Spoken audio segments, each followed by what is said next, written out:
Hi everyone, welcome back to Studio 33 Art by Kay. I've promised a few people that I would do a video of a reverse flower dip, and this is a technique which I've learnt by watching Fiona art. She is the queen of the reverse flower dip and has done some beautiful pieces over the time that I've been watching her do those. And today I'm going to do a large one. Maybe I'm biting off more than I can chew, I don't know, but you'll get to find out with me. And this is actually a placemat that I got from Kmart here in Australia. And because it was a Christmas one, it was on special, only cost me $1.50, so I grabbed a pile of them while I saw them. Now that's already got a cork backing on it, which is fabulous, so I don't have to do that. And this is just some of that Press and Seal by Glad that has a sticky side to it, so I've just pushed that all around. Hopefully that will protect the back of my piece. And then I've just taped the edges where the Press and Seal wouldn't reach, and hopefully that'll be enough to keep the cork clean. We will see. So I'm going to make sure this is on the center of my turntable. I'm going to today use several different types of paint, so we'll see how they work together. And the most important ingredients that I'm using is the Vallejo Pearlescent Iridescent Medium, and that is mixed 50% of that with 50% Amsterdam Titanium White, and then together I've mixed them with Australian Floetrol just to get the normal consistency of my paints, where when you drizzle it back into the cup, it just forms a little mound for a couple of seconds and then disappears. I'll tell you what the other paints are as we go. And for a base paint, I'm just using the acrylic pouring paint by Eraldo. It's just white. Why am I using a pouring paint? Well, basically because I'm just being lazy and I don't want to have to mix up paint to cover my base when I've got this one that I haven't used, so I'll use that. Now you'll notice I've got a little bit of pantyhose here because I'm not sure if this is going to have any lumps and I want to make sure my base is completely smooth. All I did was cut a piece of pantyhose, stuck it over the top, and then literally screwed straight over the top of it. And what that will do is just filter that paint as it's coming out. So if there is any tiny little lumps in there, they won't end up on my beautiful placemat. Now what I'm going to use this placemat for is as a table centerpiece for putting on pepper and salt and olives or whatever in a dish on there. I'm going to resin it when it's finished. Now even if it's food safe resin, that's just for incidental contact. It's not really for putting food on. So I'm not going to have this as a piece for actually, putting cheese on or anything. It's for putting things in a bowl on top of there. That's my interpretation from what I've been told. Okay, and we're using the bottom of a soda bottle. So there was the original bottle. There's the bottom. I've literally just cut that off. And I'm going to be placing that in the center and pouring my paints over the top. And you'll see what happens when I do that. And then I'm using a paper napkin or serviette or paper towel. It's actually what I call a serviette. Other people call it a paper napkin. And I'm going to be lifting that off. So we'll see how all of that comes together. So without further ado, I shall lay down my paint and I'll be back with you in a second. Right. So that's nice and smooth in the middle. That's why I like to spin out if I can. You'll see where I spun it out, it's totally smooth. And on the edges where I didn't put enough paint in the middle to get it to the edge, you'll see that it's, it's not as smooth. So I do love to spin my paints out, my base paints out where I can. So I'm just going to hit this with the heat embossing tool, just to burst any bubbles.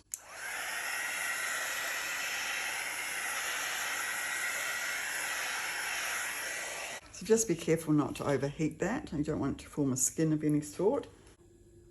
I'll just put this in the middle actually, and then I'll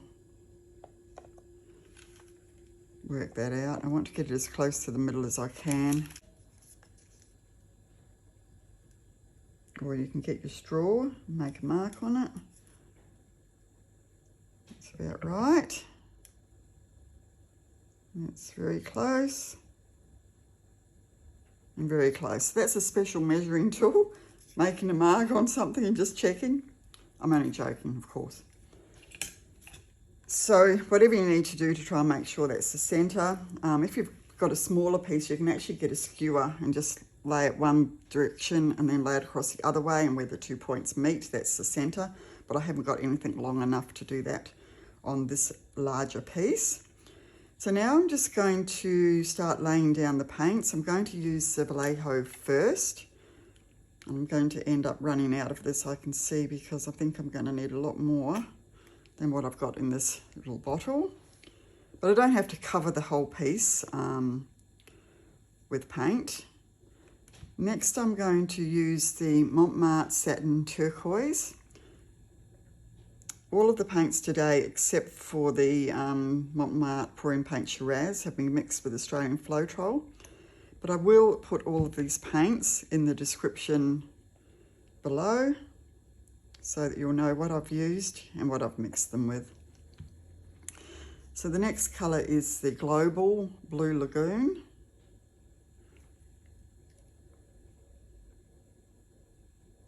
And I did a drip test before I started, just by dripping all the colours down on a piece of paper to make sure they're all about the same consistency. Otherwise one paint will run over the top of the others, which you don't want to happen, of course.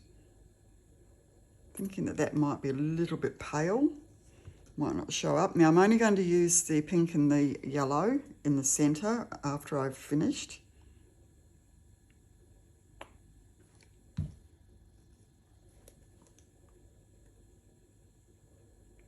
And I'm putting the Vallejo between each layer, trying not to use as much of it as all the other colours.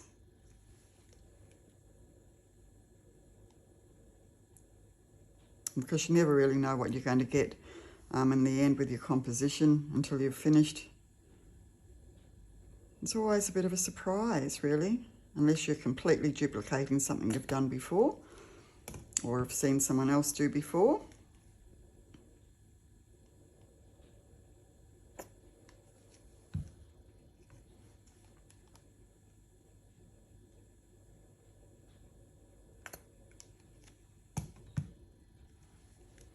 And so I'm just going to continue to layer. So I will now speed this a little bit up for you. Okay, well I think that's about enough. I can see I've been slightly more heavy-handed on this side. This one's bigger than that one. And also my turntable seems to be tilting that way a little bit. So I'll turn it around, hopefully it'll... I don't know if it's the actual turntable or if it's the table. Anyway, we'll carry on. I'm just going to burst the bubbles.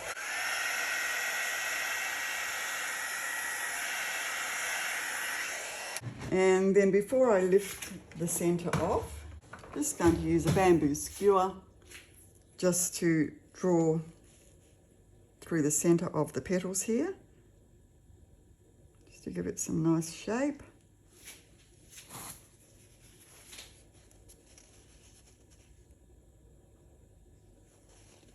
It's supposed to be a straight line, of course, but it doesn't really matter that much.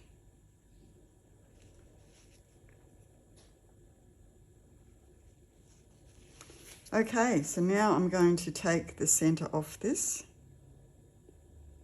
pop it off, pop that over there, and in the centre here I'm going to be using the Mont Mart Pouring Paint Shiraz straight out of the bottle. Try and get in the centre. I'm just going to do some little circles, one on top of another, a little pile. And this is the Eraldo di Paolo Wattle mixed with Australian Floetrol. And then I'm going to put some Vallejo and a little bit of the Mont Mart Pouring Paint Gold.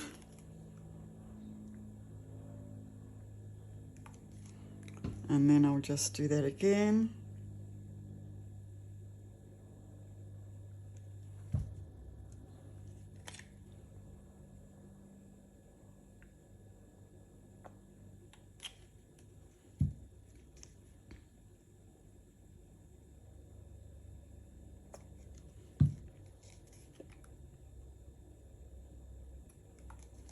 And I'll finish off with the yellow.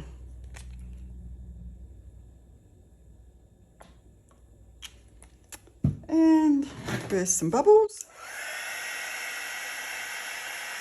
Now that's quite a lot of paint in the middle now. I probably, before I started, I should have, when I laid down my base, maybe left that without any paint, and then just the paint I was laying down in the centre would have been enough. So I've thought of that now.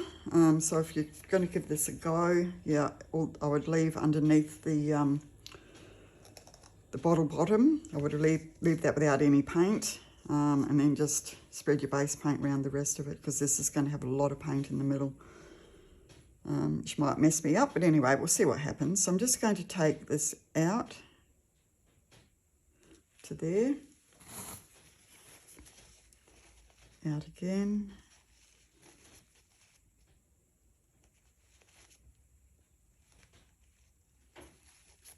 And in to the centre.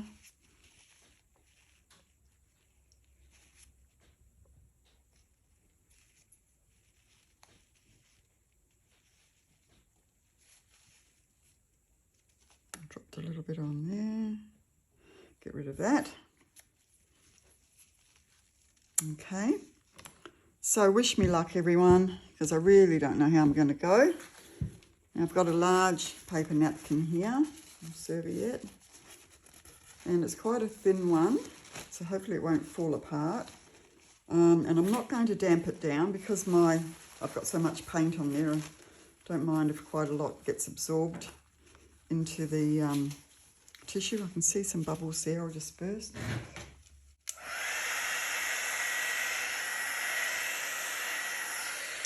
So here we go. Let's see what we end up with. So try and get that as close to the middle as possible. And then just drop it down gently. Open it up.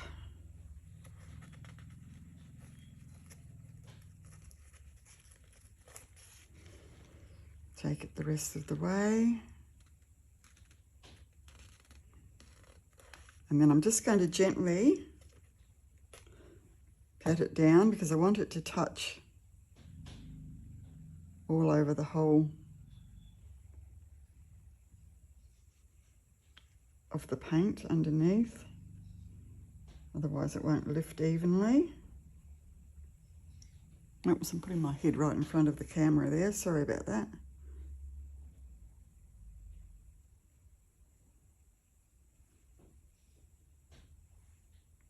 I've got so much paint in the middle there, I'm not sure what's going to happen.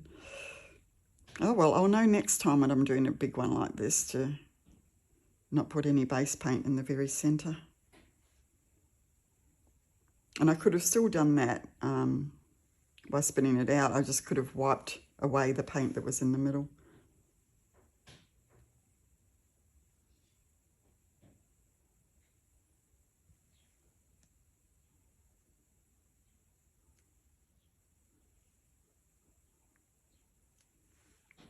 Okay, I hope I'm using a wet paper napkin would have made it sit down better, but I was just a bit worried that I've got so much paint on there anyway. Right, so now we're going to come into the centre, as close to right over the centre as possible, and then the other way, and pulling up these corner pieces, trying not to move too much. This corner piece and this corner piece here are now moving straight up in the middle if you can.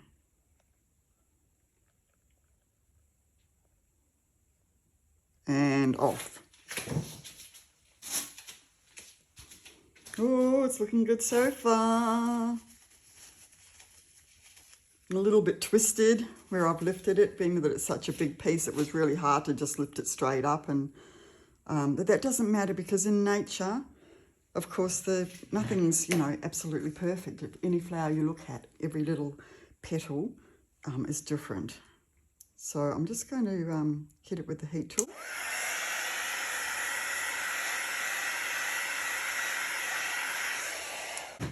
And now press the centre here with my finger. Lovely. Just want to get some of that paint out, so I'll press it a few times. I'm loving the Shiraz and the yellow and the gold in there together. So my little cells are starting to come up.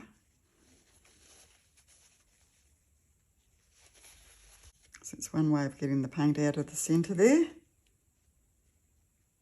So I think I'll just give that a small spin. I haven't got as much differentiation as I would have liked. Nonetheless, it is pretty. And the cells are starting to develop a little bit, but I'm just going to give it a small spin.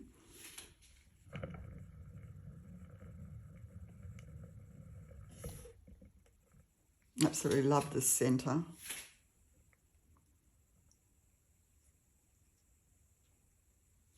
Okay, so that spin took the petals out to the edge, which is all I wanted to do. And I'm almost in the centre, I think.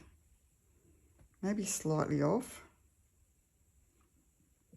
I'll just tilt it this way just a little bit. I mean, it doesn't have to be perfectly centred.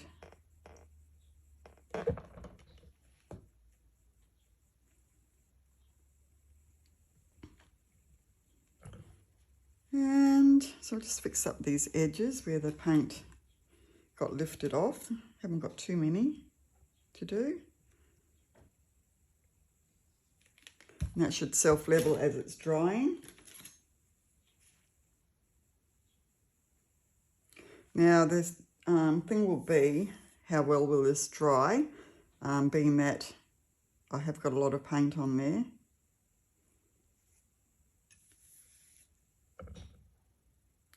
But it should dry fine. Okay, we've just got a few more cells. It's just gorgeous in the middle there. Love that. I'm not sure about the composition of everything else. I probably could have done with another contrasting colour, like something a bit darker.